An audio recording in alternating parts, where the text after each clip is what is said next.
So today we are going to work on a chatbot. Okay, we are going to make use of this app lab in order to build a chatbot. Now this is the design that you're seeing in front of you.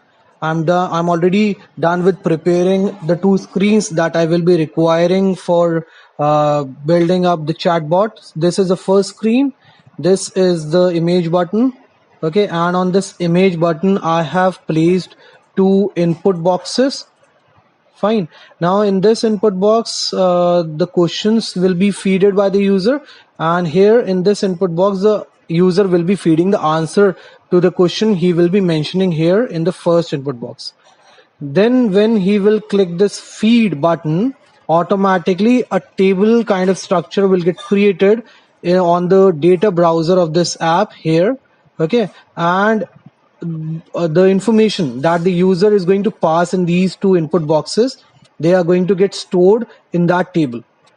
Fine. After that, once the user is done with feeding the question and answers to every questions, what he has to do is he can hit this chat button, and this is the screen he will get redirected to. Now here in this input box he need to enter the questions, okay, that he has feed here on the first screen, and when he will hit the send button, the message will be sent to the chatbot, and the chatbot is going to respond here in this text area. Fine. So that's how this chatbot is going to work. Let's dive into the coding part. So this is the first screen. I'm going to write the code for the first screen first. So what do we want? We need to define the code for this feed button first, right? So in order to do that, we can put this on event block first. Okay, and what is the ID of this button? The ID is feed. So when the user is going to hit this feed button, we want a table to get automatically created on the data browser of this app. So for that, what we can do is, for that we can make use of this create record block, right? And chatbot, I'm going to name this table as chatbot. Now there are two columns, there are two fields I need to define in this. The first one for the questions, right? So here I'm going to write down questions, and the second one I need to define for answers, okay, for storing the answers of those questions, right? So that's how I will be I can define two different fields here. I'm going to keep them as empty. I'm not going to pass any value for these two fields over here for now. Fine. So this is the structure that I need to prepare first.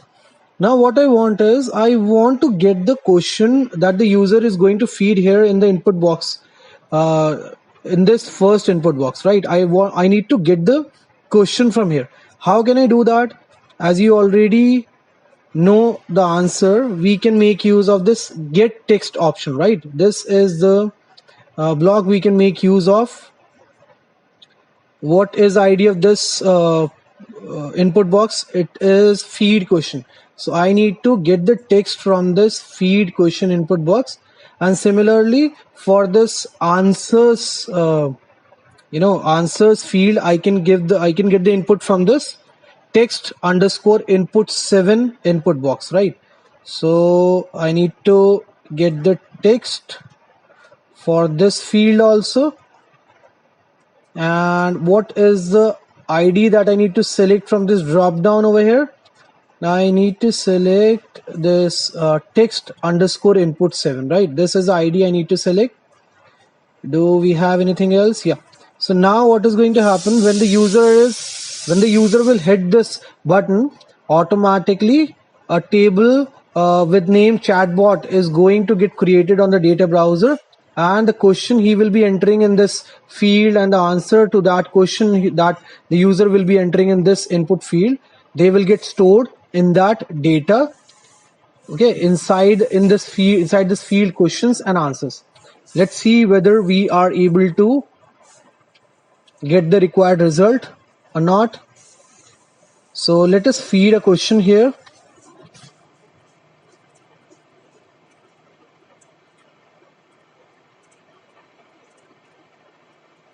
I am copying the question and answers from a notepad file that I've prepared. So when I will hit this feed button, let's see whether the table has got created here on the data browser or not.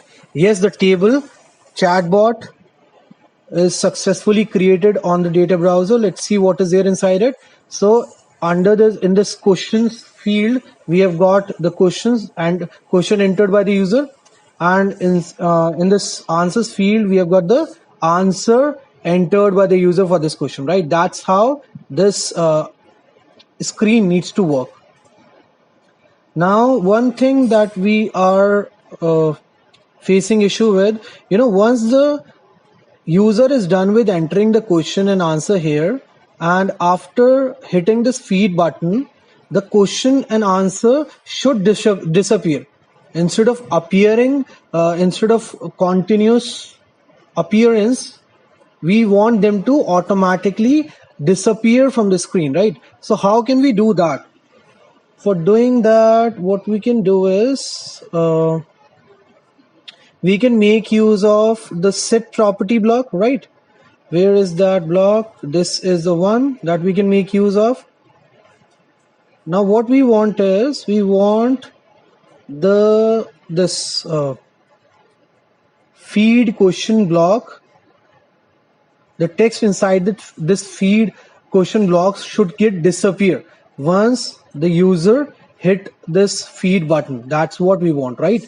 So where is the feed question ID? That's what I'm searching for.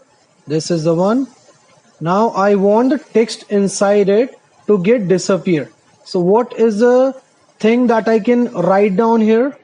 Instead of writing down this text or anything else, I can leave it blank like this. Okay, let's see what's gonna happen if I will write a question. Let's write a question again here.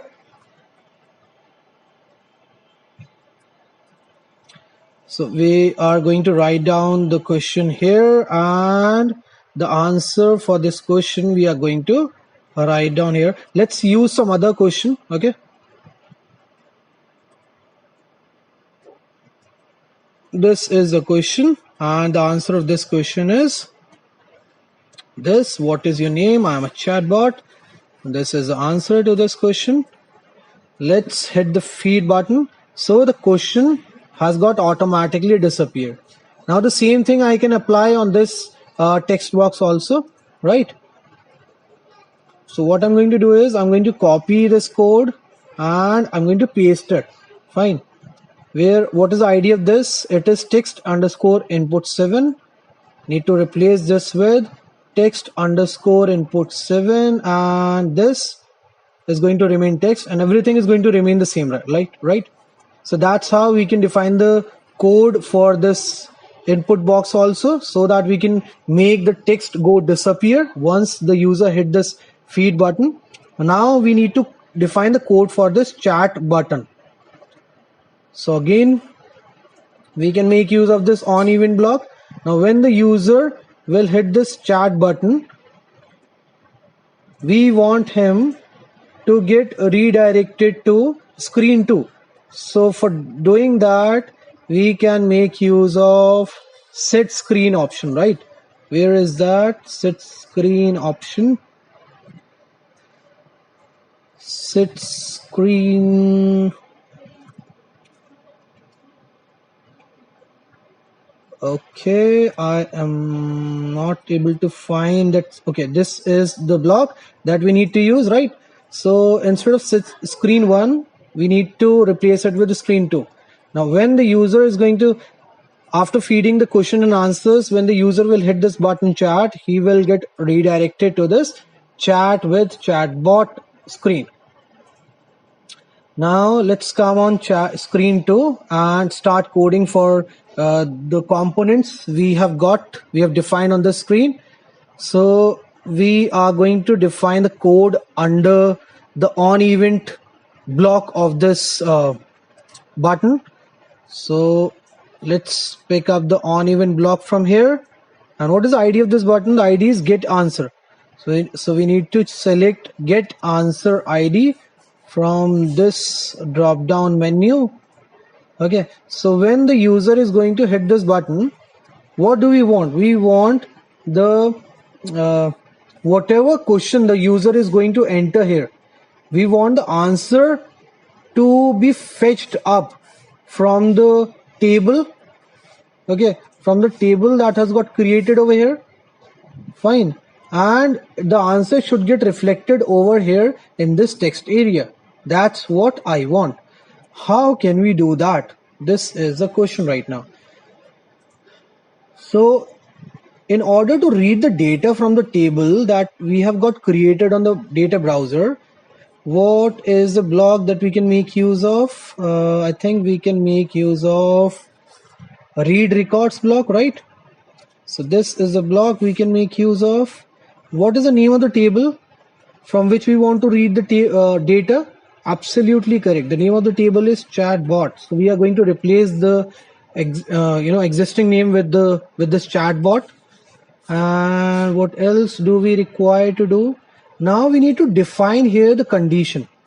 Okay, so we want the answer of that question to get reflected over here, the question that the user is going to feed here. Okay, so we need to define a condition here.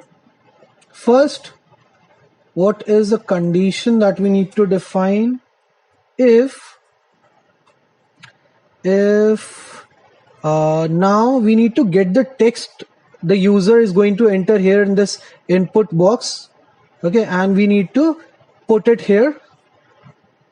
So for that we can make use of get text option. If what is the ID of this? It is text underscore input 8. So we need to replace it with text underscore input 8. If the text that the user has entered in this, if it is equal to, so in the records all the data gets recorded in this parameter, right? If you have gone through my previous lectures that are on YouTube, you must be knowing about this thing. So we can make use of this parameter. Okay, we can copy this whole thing and we can write it down here. Let me just increase the size of my screen so that the code can be more visible to you guys. So we have copied this whole thing. Okay, and we are pasting it here. Now what is the field in which the question is stored?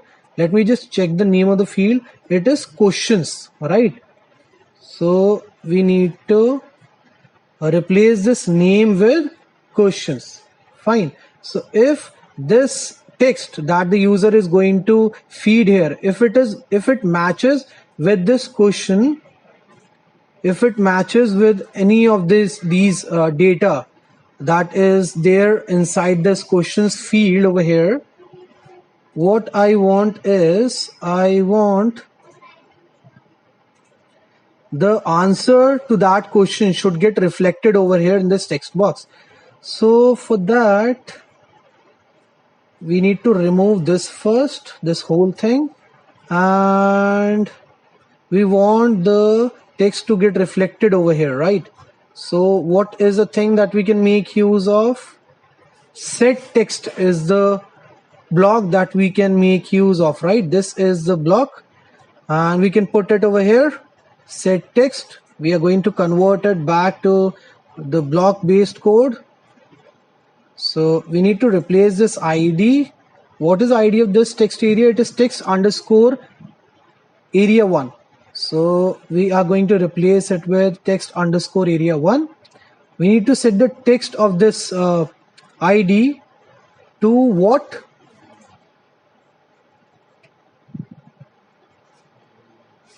Records. We need to copy this thing.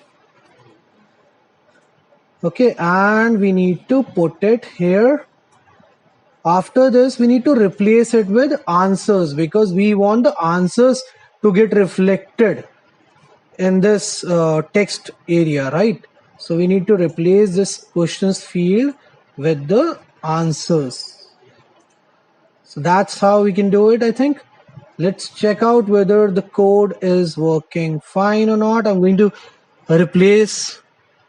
again come back on the block-based coding.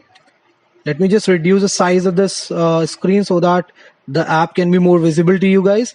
Now what I'm going to do is I am going to run my app. Okay, and I'm going to come on my second screen. Let me just enter one of the questions that I've already feeded. So I'm going to make use of this second question. I'm pasting it here. Okay, let's see what's gonna happen if I will hit this send button. So we are getting an error right now. Get text ID parameter refers to an ID which does not exist. Okay, I think we have okay, this is where we have made the mistake. See, it's written over here unput. It should be input, right? Let's run the app again and see whether we'll be able to get the required output. So we are able to get the required output here. I am a chatbot. Let's see whether we are able to get the output for this first question also.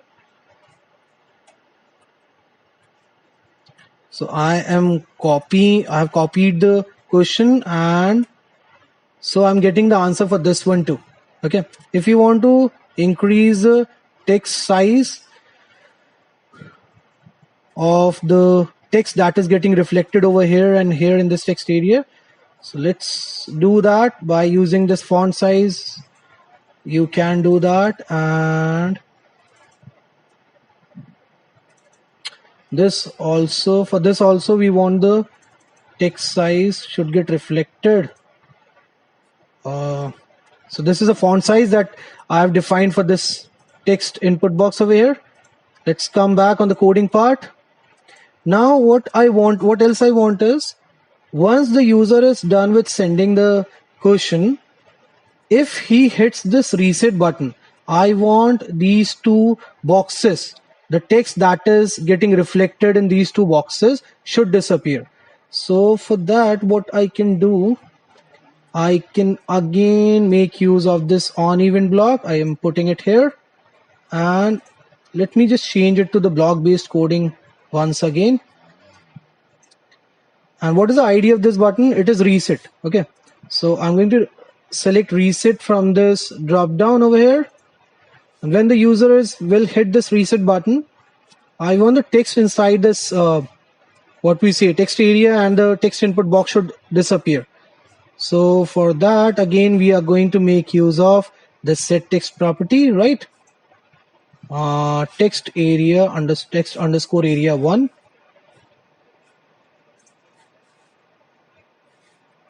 Either we can make use of set property also. If you want, you can make use of set property. If you want, you can make use of set text 2. Okay, let us make use of set property instead of that, because it is more appropriate to use for these kind of things. So what is the idea of this? It is text underscore input 8, and we want the text to get disappear. So we will pass nothing for this third thing. Now we are going to copy this code and we are going to paste it below this set property, and now we need to define it for text underscore input 8 input box. Okay, we have already defined the set property for this input box. What is the idea of this? It is text underscore area 1. Let's define the code for this text area. Text underscore area 1. Where is the code? Okay, So I think now it will run fine. Let's define the code for this animated image also. So for that, what we can do is we can make use of this on event block again. And what is the name of what is the ID of this image? It is image 6. So we can select image 6 from here, and when the user is going to click this image button, we want him to get redirected to screen 1, right? So we can make use of the set screen block, put it here. I think we are done with the coding. Let's see how is the app working. Let's check out the link directly. So this is how you can, fetch the link of the application you have developed, and you can paste it over here in order to run it in a browser. And you can share the same link if you want to, show your application to any of your friends. You can share the same link with him. So this is the view that you're going to get on your mobile. And let's now feed a question. Let's now feed a new question to this chatbot. So I've already prepared some questions that I'm going to feed to this chatbot. This is the answer of this question. Okay, so let's hit this button. It's going good. The code is working fine. Let's feed this one also. So this is a basic concept, the chatbots follow. First of all, they work on artificial intelligence. Okay, you guys must be aware about that thing. So first of all, we need to feed information inside the chatbot, and after that we can make use of those information. Okay, so let's start asking the question from the chatbot. So here I'm going to place the question. Let's see what is the answer that we're going to get. Okay, what type of chatbot are you? I think we haven't feeded this question, right, in the chatbot. Let's see. Let's copy this question and paste it here. Let's see what is the answer we are going to get. So this is a required answer. We are getting the answers for the questions that we have feeded recently. Let's see what is the answer that we are going to get for this question. Or are all chatbots based on AI? Okay, so it is working properly fine. Let's see what's going to happen when I will hit this reset button. So the text has got disappeared, and now if I'll click on this button, I am getting I've got redirected on screen 1. So that's how you can develop a chatbot of your own. Thank you very much for listening and watching this lecture. Have a great day. Bye-bye.